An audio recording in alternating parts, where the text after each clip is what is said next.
Episode 26, Lamar. The Sure. Bouncer. Yes. Jean-Claude Van Damme. Legend. He's so legendary, he has 4 names. Yes. So, And yeah. an abbreviation, JCVD. Yes, JCVD. Is he the only action hero that has that? He has to be. Who else? Because, like, when you think about it, like, when you think of other, like, action stars, they have, like, a punch to it. Like Chuck Norris, Steven Seagal. Right. Him is like Jean-Claude Van Damme. It's like grandiose. Like you're about to see an experience. So yeah, when he was meeting the people over, what was it, Canon Films, and they were always like, it was the head guy, I can't remember his name. He was like, Van Damme, come here. And that was like his name. Anytime like he was on the phone, like he was about to, like his lawyer about to mess up a deal, and and the guy called him and he's like, Van Damme, your agency's about to ruin the deal. Van Damme. Well, we found one of his most recent movies. It might be his most recent movie. I think it is. It's The Bouncer, and he plays a bouncer. Yes. Yeah. I mean, what's the basic rundown of this, would you say? Van Damme is playing as a bouncer, and he's a single father. And, you know, he works the nights. He takes care of his daughter during the day. A little short on money. Yeah. But then one day he runs into this jerk off, drunk, gets him out of here. And he doesn't even accidentally kill him. Yeah, he just sidesteps him and the guy falls over, cracks his head.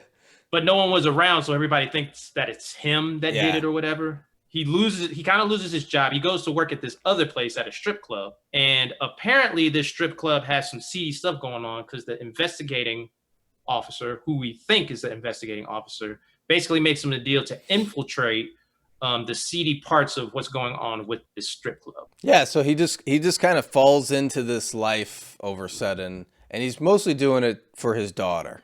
Yeah. That's like the underlying theme of the movie that they're constantly beating on. Like everything he does is for the betterment of his daughter. Yeah, he's pretty much put into the situation where he either does it or goes to jail for life, and then his daughter, you know, goes to foster care. They have this in a lot of movies, like how you get roped into it.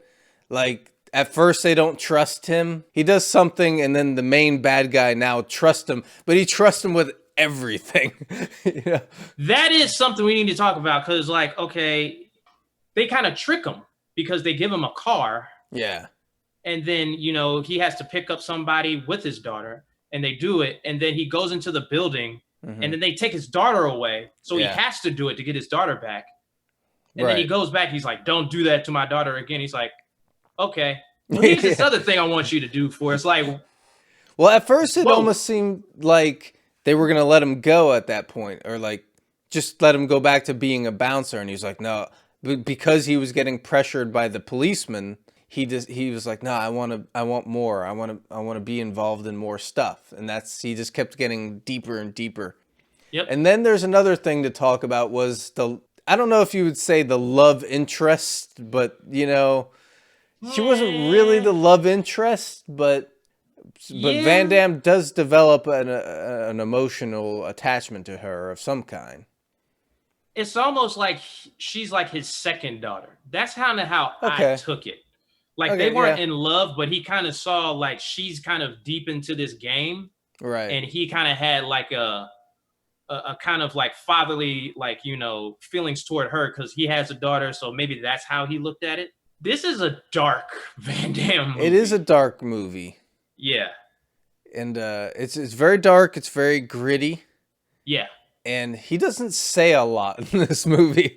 No, he does not. He doesn't say a lot. He has like a growl on him, like all the time. Like he's always looking mean. But I mean, I guess it fits with the movie because I feel like his acting is good, but it's just, I guess the thing is like when you compare it to like other Van Damme movies, right?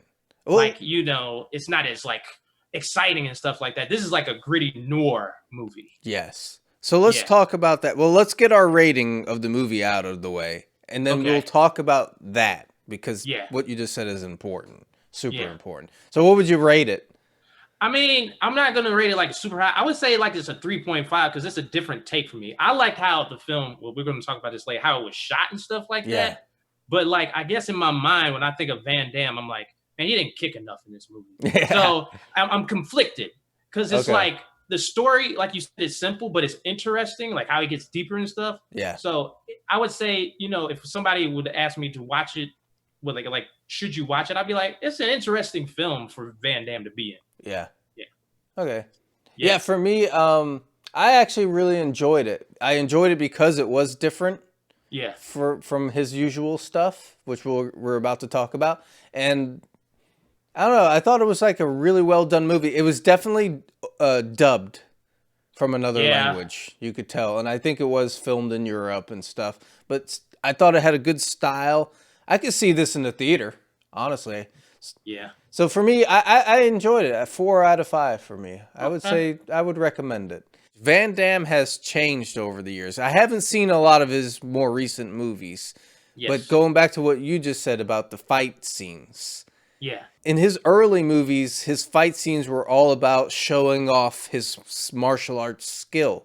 Kicking people in the face. Not only that, but like acrobatics, doing the splits. 360, yeah. It was all of that. It was very flamboyant.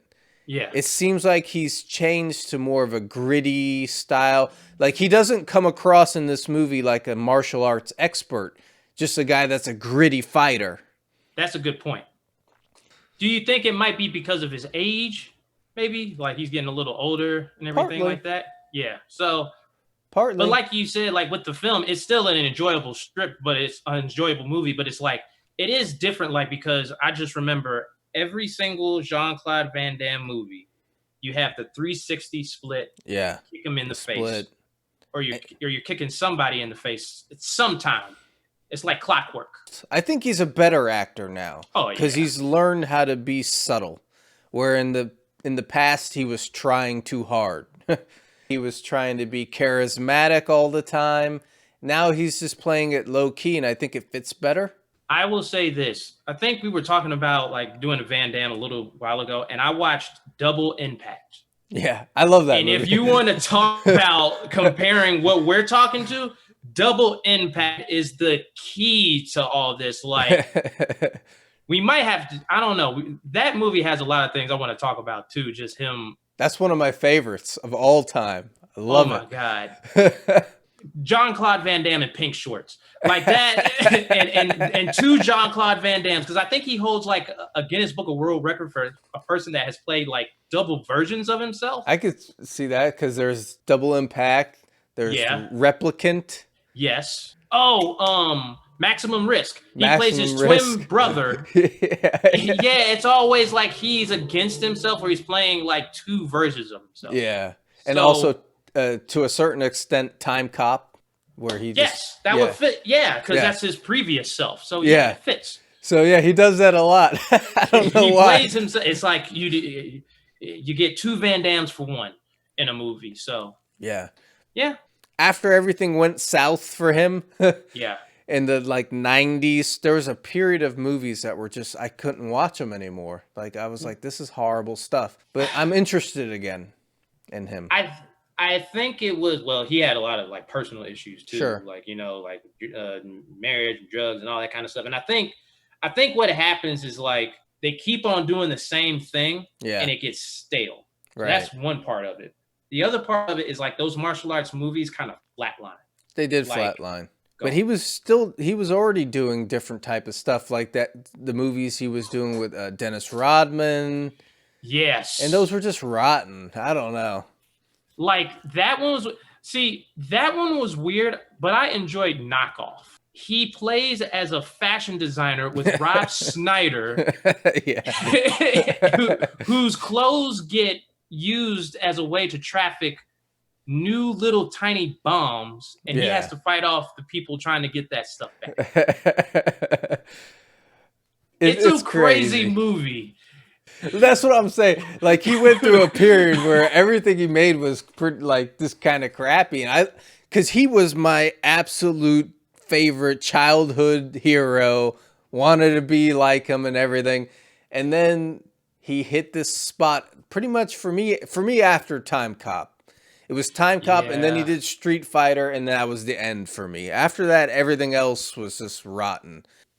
we might have to do a discussion about Street Fighter, because Oh, Street yeah. Fighter is like, I just remember that movie even as a kid because I was a fan of the game. Mm-hmm. But then even as a kid, I looked at it, I was like, there are so many things wrong with this movie. The story is weird. Like, it's just Yeah. like, Street Fighter came out, and I was like, okay, what's going on here?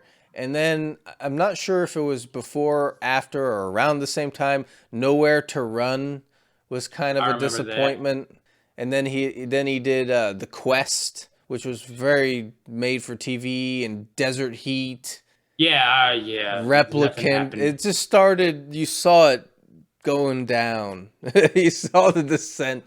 And then I just stopped watching for years and years and years. I just enjoy his old ones.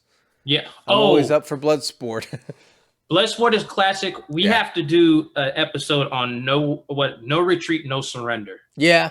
He's a Russian in that movie. Yeah. It's just like, whoa. He's more of just a Okay. henchman too. Yeah, he barely talks, and like the whole story is just, we'll probably talk about it, but that Yeah. movie's story is nuts. So. Yeah, that'll be a good one. So going back to The Bouncer, what did you think? I thought it was like the quality of the movie was actually really good. It was better than his usual B-movie stuff that I've been seeing. Yes. thought I like the looked good. one take shots that he went through, like when he had to go into the house. There was actually an interesting car chase in the parking lot Mhm. that happened. That was well done. Yeah.